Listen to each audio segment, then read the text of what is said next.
राजकुमारी और जादुई अंगूठी की कहानी।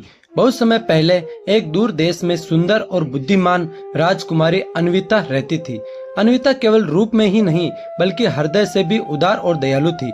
वह महल में जन्मी थी, लेकिन उसका मन प्रजा के दुख सुख के साथ जुड़ा रहता था। अक्सर वह भेष बदलकर नगर में घूमती और लोगों की परेशानियां जानने की कोशिश करती।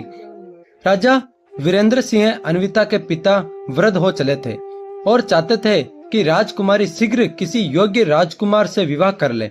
लेकिन अन्विता के मन में विवाह से भी पहले एक और इच्छा थी। वह अपने देश को समृद्ध और सुरक्षित बनाना चाहती थी, ताकि कोई दुश्मन उसकी जनता को नुकसान न पहुंचा सके। महल में एक पुरानी कथा प्रचलित थी कि राज्य की रक्षा और शांति के लिए एक जादुई अंगूठी की आवश्यकता है। कहा जाता था कि यह अंगूठी एक रहस्यमयी साधु ने 100 साल पहले बनाई थी। उसमें यह शक्ति थी कि पहनने वाला व्यक्ति बुद्धि, साहस और अदृश्यता प्राप्त कर सकता था।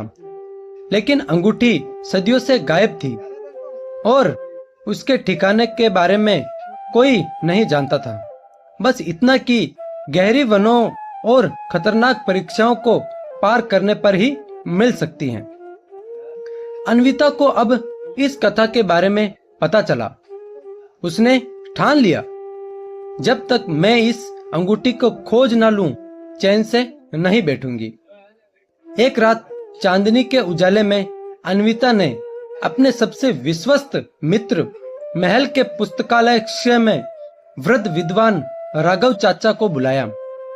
राघव चाचा ने उसे एक प्राचीन नक्शा दिखाया था, जिस पर वन, झील और एक पर्वत की ओर इशारा करते हुए चिन्ह बना था।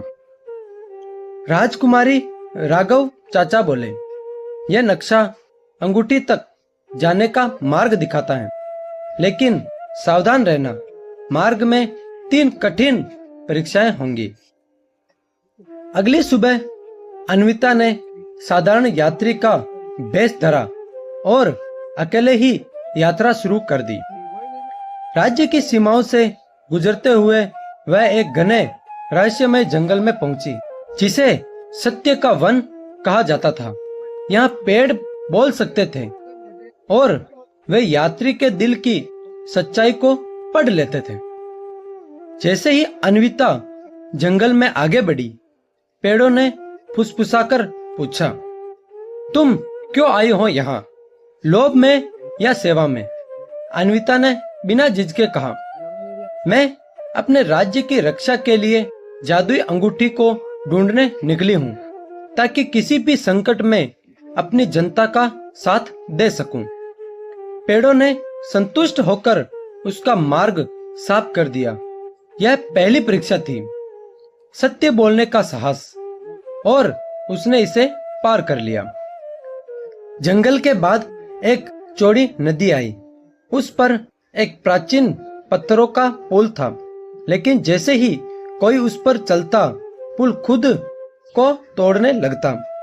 वहां पर एक बूढ़ा नाविक मिला, जिसने कहा, पुल पार करना आसान नहीं, और नाव भी बस सही उत्तर देने पर चलती है। नाविक ने पूछा, मान लो तुम्हारे पास 2 रास्ते हैं, एक छोटा लेकिन खतरनाक और एक लंबा लेकिन सुरक्षित। अगर तुम्हारे पीछे दुश्मन हो तो तुम कौन सा रास्ता चुनोगी? अन्विता ने थोड़ी देर सोचकर उत्तर दिया, मैं दुश्मनों को रोकने के लिए छोटा खतरनाक रास्ता चुनूंगी, ताकि बाकी लोग सुरक्षित निकल जाएं। नाविक मुस्कुराया, तुमने निस्वार्थता की परीक्षा पास कर ली, बैठो नाव में। इस तरह वह नदी पार कर गई। आखिरी मार्ग उसे एक ऊंचे पर्वत की तलहटी पर ले गया, जहां एक अंधेरी गुफा थी। गुफा के अंदर कई रास्ते थे, मगर हर रास्ता झूठे दृश्य दिखाता था। सोने के महल, अंतहीन भोजन या लोग उसकी प्रशंसा करते हुए। ये सब भ्रम थे जो यात्री को भटका देते।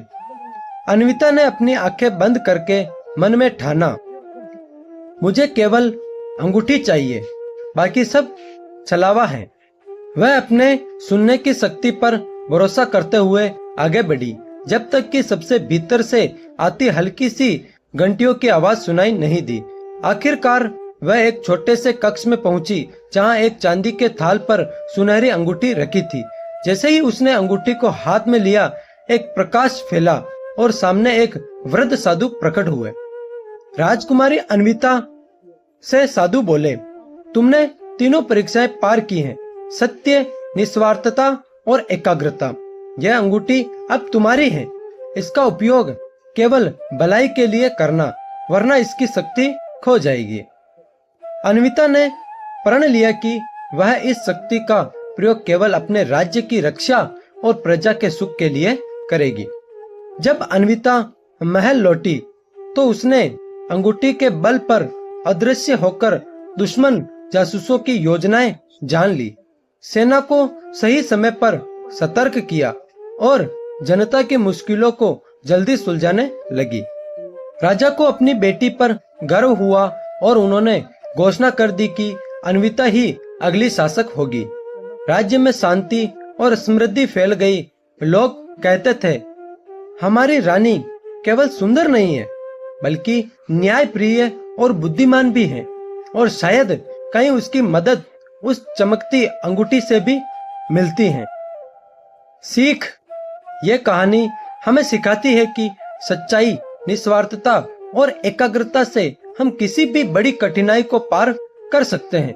शक्ति तभी सार्थक होती है जब उसका उपयोग भलाई के लिए किया जाता है।